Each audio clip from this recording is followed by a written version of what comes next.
সাঁতারের পোশাক পরলেন আর পুলে নেমে পড়লেন, তেমন করলে হবে না।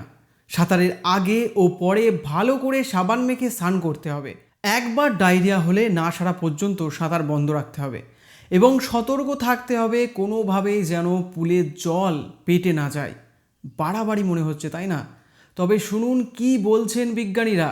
আটলান্টায় 160টি সুইমিং পুলের জল পরীক্ষা করে দেখা গেছে তার মধ্যে 90টাতেই কোলি নামের জীবাণু আছে বেশ ভালো মাত্রায়। এই জীবাণু পেটে গেলে ডায়রিয়া ও টাইফয়েডের আশঙ্কা খুব বেশি।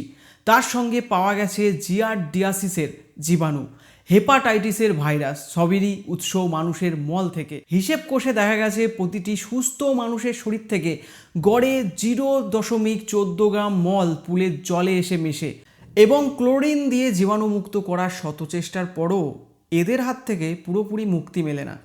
সে কারণেই পুলে নামার আগে ও পরে কিছু নিয়ম মানার কথা বলছেন বিজ্ঞানীরা।